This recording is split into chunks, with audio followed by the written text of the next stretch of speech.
नमस्कार दोस्तों आज हम आपके साथ श्रीमद् भगवत गीता के 9वें अध्याय के श्लोक नंबर 12, श्लोक नंबर 13, श्लोक नंबर 14 और श्लोक नंबर 15 पर ज्ञान की आध्यात्मिक वार्तालाप करते हुए इन चारों ही श्लोकों द्वारा भगवान ने जो संदेश हम सभी संसार की आत्माओं को अर्जुन के माध्यम से देने की कोशिश की है, उसको हम समझेंगे। तो आइए दोस्तों, अब हम बात करते हैं श्रीमद् भगवत गीता के अध्याय नंबर 9 के श्लोक नंबर 12 की, जिसमें कहा गया है मोगाशा मो कर्माणो मो ज्ञानाम विचेतसै राक्षसी मासुरीम चैव प्रकृतिम मोहिनीम श्रिता। अर्थात हे अर्जुन, संसार के जो भी मनुष्य मुझ अविनाशी ईश्वर को यथार्थ रूप से ना जानकर केवल साधारण मनुष्य ही समझते हैं या मानते हैं, ऐसे अल्प बुद्धि वाले मनुष्य सैकड़ों ही व्यर्थ आशाओं की रस्सियों में बंधे हुए अपने कर्म करते रहते हैं और इसके लिए ही उनके द्वारा जो किए गए कर्म हैं वह सदैव ही व्यर्थ कर्म ही कहलाते हैं। और ऐसे अविवेकी मनुष्य राक्षसी वृत्तियों को धारण किए रहते हैं और अपने अपने स्वभाव के अनुरूप ही वह आसुरी वृत्तियों से संपन्न होकर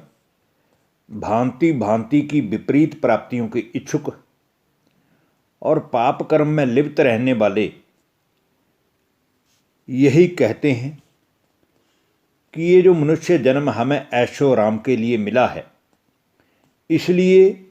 मनुष्य रूप में हमें जो भी करना है, जो भी भोगना है, वह जरूर भोगना चाहिए। वह उचित हो या अनुचित हो, वो इन दोनों तरीके से जरूर हमें भोगना ही चाहिए। ऐसा समझ करके वो अपना हर कार्य करते हैं, इसलिए उनके कार्य हमेशा ही व्यर्थ कार्य कहलाए जाएंगे। अब हम दोस्तों बात करते हैं श्रीमद् भगवत गीता के 9वें अध्याय के श्लोक नंबर 13 की,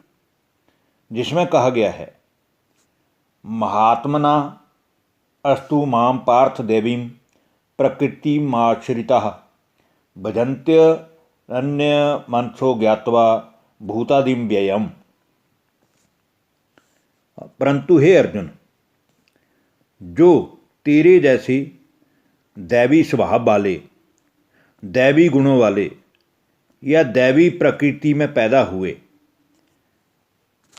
मनुष्य हैं,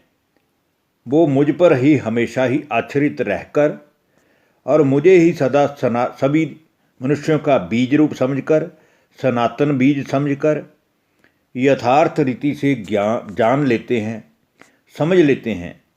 और वे महान आत्माएं मुझ अविनाशी व नाश रहित परमेश्वर को सदा ही अनन्य भाव से व एकाग्रचित्त होकर सदा ही सच्चे मन से मेरा चिंतन करते हैं, अर्थात मुझे निरंतर भजते रहते हैं। और ऐसा ही निरंतर भजने वाले उन योगियों के लिए,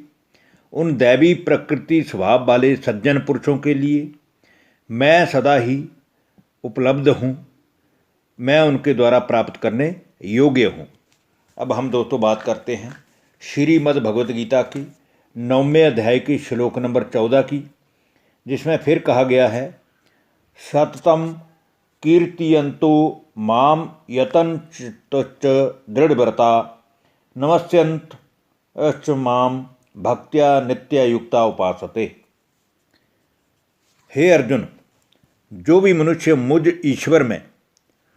दृढ़ विश्वास रखकर मुझे ही भजते हैं, मुझे ही याद करते हैं,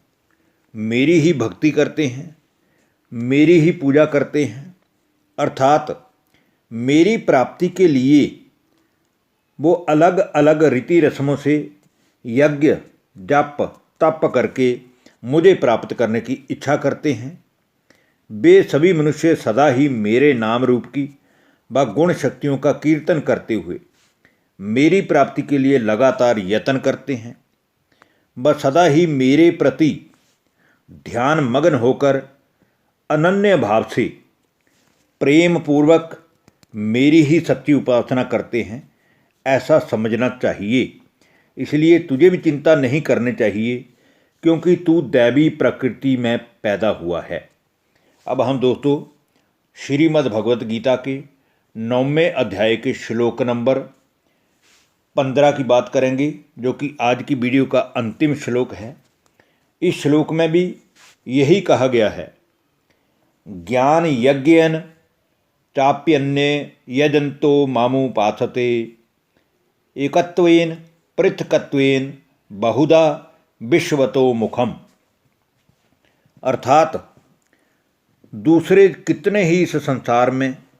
शास्त्रों व वेदों के ज्ञाता ज्ञान योगी मनुष्य